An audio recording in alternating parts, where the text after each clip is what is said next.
Hello students, we are discussing term 1 biology paper for grade 12. We are on to the section C. It's the last section and in section C there are given case based questions. So one case is given, उसके ऊपर 6 questions दे रखे हैं, उसके अलावा 6 और question है. So इसमें से सिर्फ 10 questions आपको attempt करने थे और पहले 10 questions जो attempted होंगे वही evaluated हैं. So first we'll discuss here all those 6 questions which are based on a single case. अब केस देखिए क्या दिया हुआ है. हमेशा केस को रीड करने से थोड़ी सी जनरल इंफॉर्मेशन मिल जाती है कि किस टॉपिक के ऊपर ये क्वेश्चंस पूछे जाने वाले हैं. So it says a group of medical students carried out a detailed study on impact of various factors on different hormones. Hormones के ऊपर कुछ factors का impact आता है menstrual cycle के समय पे ह्यूमन फीमेल के अंदर, उनके ऊपर कुछ काम किया गया है.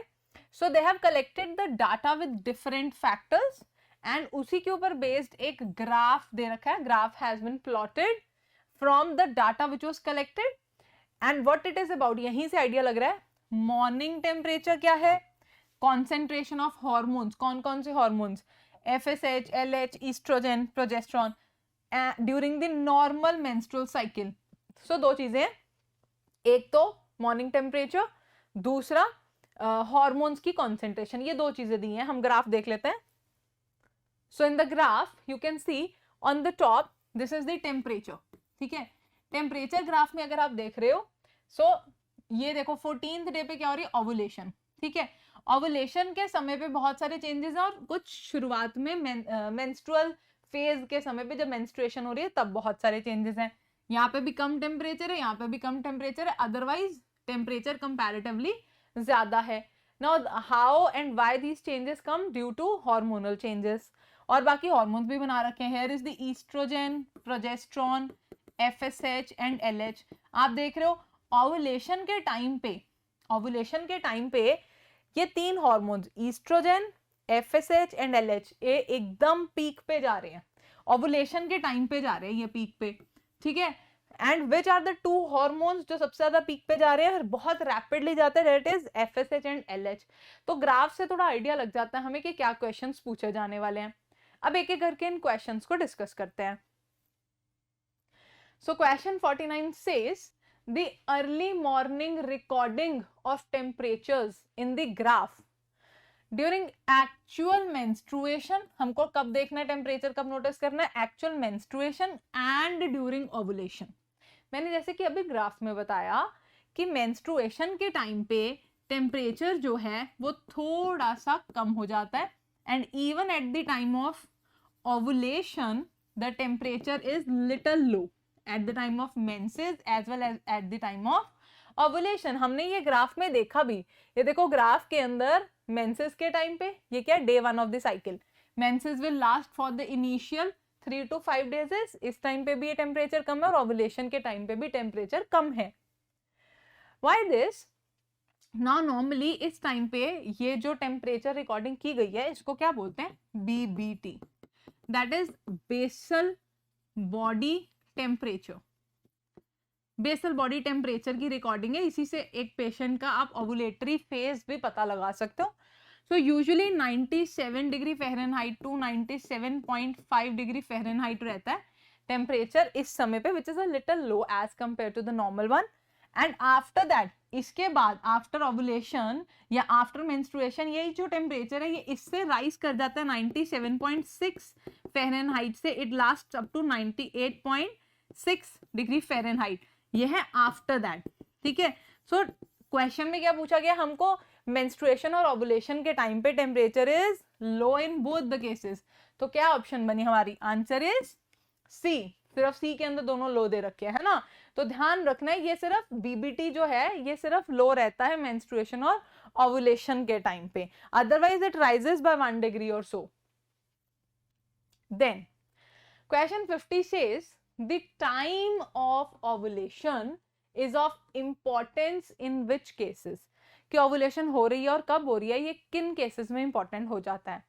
उन कपल्स में जिनको कंसीव करने में प्रॉब्लम आ रही है, यस डेफिनेटली तो क्या होता है, उनको यही समझाया जाता है कि जो फर्टिलिटी पीरियड वाला टाइम है, जिस टाइम पे maximum viability of sperm and ova रहती है, that is at the time of ovulation, है ना। So that time of ovulation is very important for them to know. तो ये एकदम करेक्ट बात है, ठीक है। तो फर्स्ट ऑप्शन देख लो किस किस में आ रही है। फर्स्ट ऑप्शन इस ऑप्शन में, इस ऑप्शन में आ रही है, यहाँ पे फर्स्ट नहीं है, तो ये पक्का ये आंसर नहीं होने वाले हमारे। आगे बढ़ लेते हैं। To know the safe period for prevention of pregnancy, obviously on the contrary side, ये कंफ्यूज करने को दे रखी है ऑप्शन।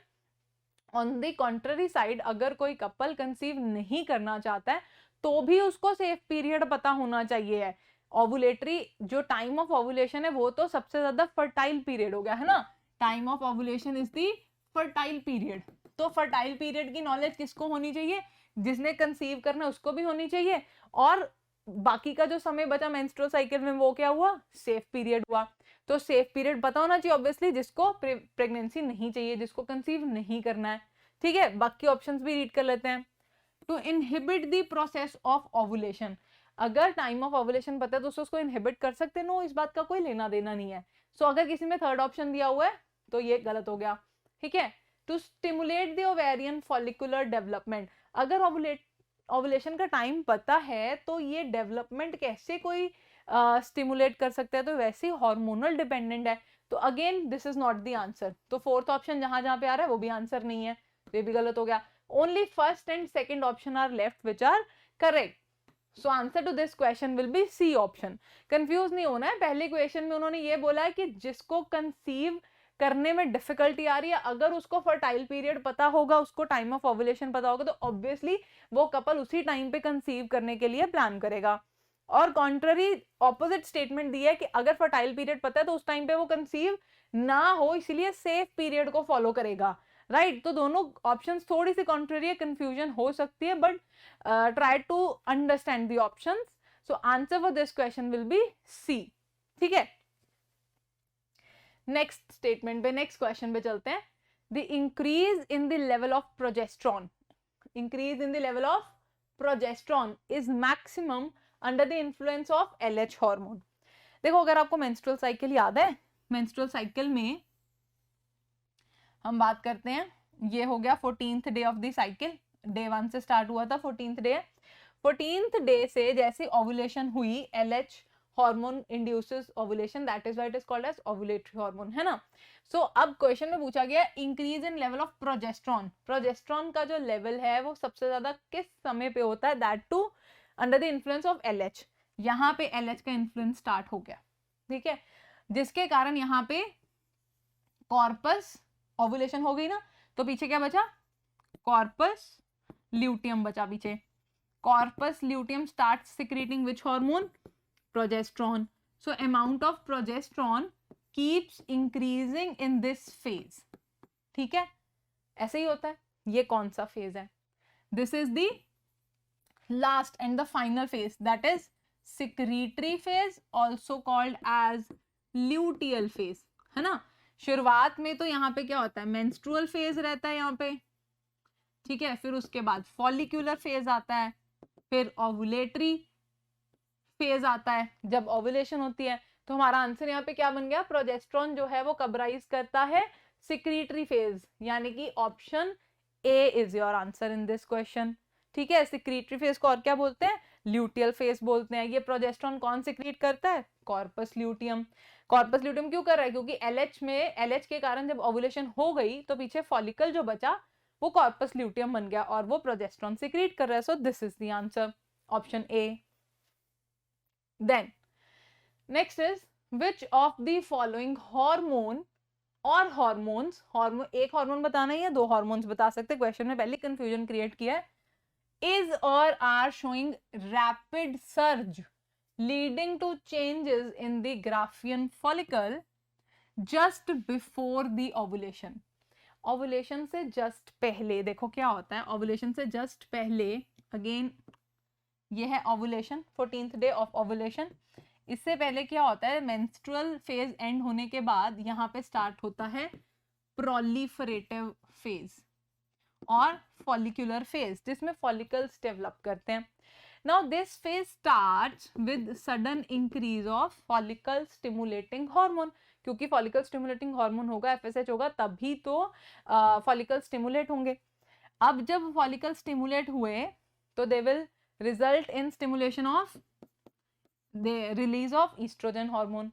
So क्या होता है, पहले सबसे पहले FSH मैक्सिमम लेवल पे जाता है, पीक पे जाता है, जैसे हमने ग्राफ में भी देखा था अभी. सो जैसे ही FSH अपने पीक पे जाता है, जिसको हम बोलते हैं FSH surge, it results in estrogen surge, जिसके कारण ईस्ट्रोजन भी अपने मैक्सिमम लेवल पे आता है, एंड देन ईस्ट्रोजन के कारण LH सर्ज आता है, and this LH surge results in ovulation, that is what is called as ovulatory hormone. अब क्वेश्चन में ध्यान से देखो, उसने पूछा है इसमें से एक हार्मोन या ज्यादा हार्मोन्स, कौन से ऐसे हार्मोन्स हैं जो सर्ज, रैपिड सर्ज क्रिएट करते हैं ओवुलेशन के लिए. ठीक है, जस्ट बिफोर ओवुलेशन. अब अच्छा देखो क्वेश्चन में ध्यान दो, बिफोर, जस्ट बिफोर ओवुलेशन पूछा है, ये नहीं बोला है कि which results in ovulation. Question में पूछा गया surge leading to changes in follicle, follicle में चेंजेस आएंगे before ovulation. It's not asking about कि ओवुलेशन किसके कारण हुआ. अगर अकेला ओवुलेशन पूछा गया होता तो आपका आंसर LH होता. ठीक है, बट यहाँ पे बिफोर ओवुलेशन FSH भी काम कर रहा है, ईस्ट्रोजन भी और LH भी, तो तीनों ऑप्शन इकट्ठी कहाँ दी है, FSH और estrogen. No, this can't be a good option because LH ovulation से सबसे पहले इमीडिएटली तो LH ही सर्च पे जा रहा है, तो LH has to be in the answer.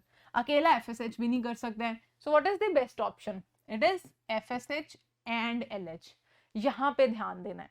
ठीक है, ये केस बेस्ड क्वेश्चन थोड़ा सा कंफ्यूज करता है. आप क्वेश्चन रीड करते ही सबसे पहले LH टिक करोगे, which is not a correct answer. उससे बेटर ऑप्शन है FSH और LH. ठीक है, then next question, question 53 says human corpus luteum. अभी मैंने बताया कॉर्पस ल्यूटियम क्या होता है, इट स्टार्ट्स रिग्रेसिंग. रिग्रेसिंग मतलब क्या है कि कॉर्पस ल्यूटियम, जैसे ये एक ग्राफियन फॉलिकल था, इसमें से ये let's say this is the egg, जैसे ये एग रिलीज हुआ, ओवुलेशन हुई, तो ये पीछे का जो फॉलिकल था, ग्राफियन फॉलिकल था, ये कन्वर्ट हो गया इनटू कॉर्पस ल्यूटियम. ठीक है, और उसके बाद this corpus luteum again regresses and forms corpus albicans. ठीक है, सो कॉर्पस ल्यूटियम की जो रिग्रेशन है, it results in formation of corpus albicans which is the white body, and corpus luteum is also called as the yellow body due to presence of pigment lutein. अब question में obviously ये नहीं पूछा है, question में क्या पूछा गया है कि ह्यूमन कॉर्पस ल्यूटियम कब रिग्रेस करता है, आफ्टर ओवुलेशन. ओवुलेशन होने के कितने समय बाद ये रिग्रेस करता है. सो अराउंड 10 to 12 डेज के बाद, अगर कंसीव नहीं हुआ है ना, ये मेंस्ट्रुअल साइकिल है, ओवुलेशन हुई, ओवुलेशन के बाद प्रोजेस्ट्रॉन इंक्रीज होता जाता है, प्रोजेस्ट्रॉन. ठीक है, कॉर्पस ल्यूटियम के कारण. तो क्या होता है कि अगर तो कंसीव हो गया तो ये इंक्रीज प्रोजेस्ट्रॉन मेंटेन रहता है, अगर कंसीव नहीं हुआ तो ये प्रोजेस्ट्रॉन रिग्रेस करना शुरू कर देगा.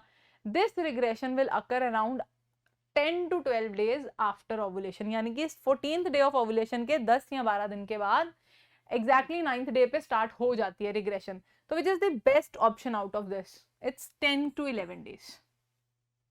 ठीक है, सो 10 to 12 डेज या 10 to 11 डेज ओवुलेशन के बाद रिग्रेशन स्टार्ट हो जाती है, and it gets converted into corpus albicans. ठीक है, now as per the data plotted in the graph, question 54, as per the data plotted in the graph, in which period of menstrual cycle is the chance of fertilization very high in the human female. किस समय पे, very interesting and very important question. Basically यहाँ पे fertile period पूछ रहा है question में कि किस समय पे फर्टिलिटी मैक्सिमम होती है.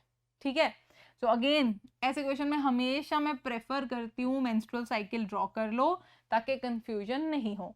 अब देखो यहाँ पे तो ऑलरेडी मेंसेस चल रहे हैं, इस टाइम पे तो वैसे ही ओवा अवेलेबल ही नहीं है, तो अगर ओवा अवेलेबल ही नहीं है तो फिर कंसीव कैसे होगा, तो this is not the answer. Menstruation वाले यानी कि day 1 to day 5 can't be the answer. ठीक है, उसके बाद प्रोलिफरेशन स्टार्ट होती है। ठीक है, जैसे ही प्रोलिफरेशन स्टार्ट हुई, what will happen on about 14th day ovulation occurs. So this time ovulation होने से कुछ समय पहले और ovulation हो जाने के कुछ समय बाद, this is the time period जहां पे fertility maximum हो सकती है, यानी कि जो fertile period है, क्योंकि जब sperm भी आएगा इस समय के दौरान वो भी 24 to 48 आवर्स वायबल रहने वाला है। So best time period is this fertile period। ठीक है, this around 10 to 15 or 16 days is considered as the fertile period। तो हमारी ऑप्शंस में कहाँ दे रखा है, हमारी ऑप्शंस में ये यहाँ दिया हुआ है। ठीक है, बाकी ऑप्शन बिल्कुल खराब है। देखो 3rd to 9th डे, या 3rd to 9th डे में तो ऑलरेडी भी मेंसेस थे, फॉलिकल्स अभी तक पूरी तरह, या 9th तक आते आते फॉलिकल्स अभी पूरी तरह से प्रोलिफरेट ही नहीं हुए हैं, कोई FSH सर्ज नहीं आया, कोई ईस्ट्रोजन सर्ज नहीं आया, कोई LH रिलीज नहीं हुआ, तो ओवुलेशन ही नहीं हुई, एग ही नहीं है, तो ये तो हो ही नहीं सकता। 18th डे से लेके 23rd डे तक यहाँ पे तो अभी कॉर्पस ल्यूटियम की रिग्रेशन ही स्टार्ट हो जाएगी, इस टाइम पे क्या फर्टिलिटी होगी, है ना। और 23rd to 28th day that is the final phase, यहाँ पे तो ऑलरेडी कॉर्पस ल्यूटियम की रिग्रेशन स्टार्ट हो चुकी है, कॉर्पस एल्बिकेंस बन चुका है, इसीलिए हुआ क्योंकि फर्टाइल हुआ ही नहीं, कोई कंसीव हुआ ही नहीं है, right. So in these cases, in such questions जहां पे केस बेस्ड क्वेश्चन होता है, एक केस दिया होता है और उसके रिलेटेड इस तरह से ये क्वेश्चंस रहते हैं। So these were the 6 questions that were given in the question paper, and the answer to this last question 54th is B. Thank you.